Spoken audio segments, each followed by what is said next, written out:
28 juin 1919, cour du château de Versailles. 5 ans jour pour jour après le fameux attentat de Sarajevo qui a déclenché la Première Guerre mondiale, on va enfin signer le traité de paix. La foule s'est réunie en masse pour apercevoir les représentants des États qui ont participé aux négociations. Le président américain Thomas Woodrow Wilson, le premier ministre anglais David Lloyd George et le français Georges Clemenceau qu'un peuple entier pousse à la revanche. Le choix du château de Versailles n'est pas anodin. Dans la Galerie des Glaces a été proclamée la création du Premier Reich, 38 ans plus tôt.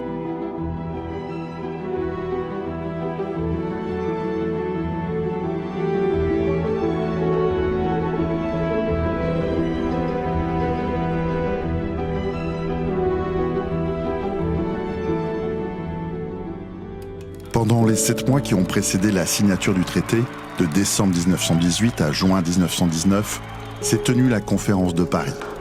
7 mois de négociations, 1646 séances tenues par 52 commissions techniques qui entérinent la disparition de 3 empires, l'allemand, l'austro-hongrois et l'Empire ottoman. Il va donc de soi que la jonction Miskolec-Kaskao avec la ligne Saint-Péter-Lonzon devra passer par ici et est attribuée à la Tchécoslovaquie. Vous voulez la paix? Nous sommes disposés à vous l'accorder. Voici le livre contenant nos dispositions.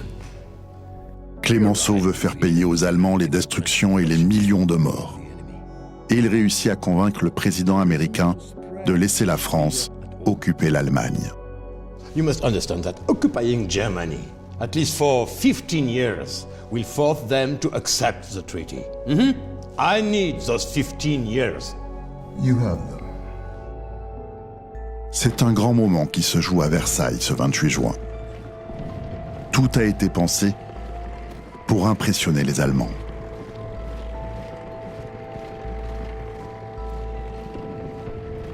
Clemenceau avait souhaité qu'une délégation de gueules cassées, donc de grands blessés de guerre, soit présente dans la galerie et soit visible des plénipotentiaires allemands lorsqu'ils sont entrés dans la galerie pour leur rappeler l'un des aspects terribles de cette guerre, indépendamment des destructions des villes.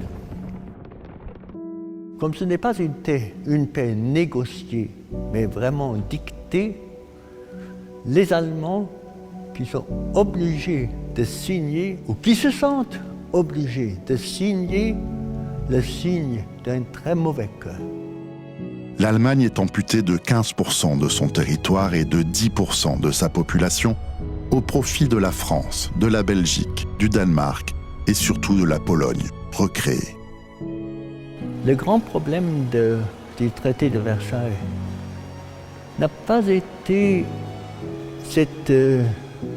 ce devoir de payer, mais il ne voulait nullement accepter d'être les seuls coupables de cette guerre qui avait créé tant de morts en France, tout comme en Allemagne et ailleurs.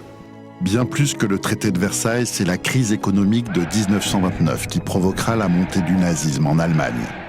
Mais Hitler se servira du sentiment d'humiliation vécu à Versailles pour monter les foules contre les anciens ennemis et justifier la reconquête des territoires perdus. Enfin, la création de la Yougoslavie en 1919 et le morcellement de l'Empire turc ouvriront la porte à bien des frustrations. Elles conduiront à la guerre des Balkans et aux différents conflits qui déchirent le Proche-Orient depuis près d'un siècle.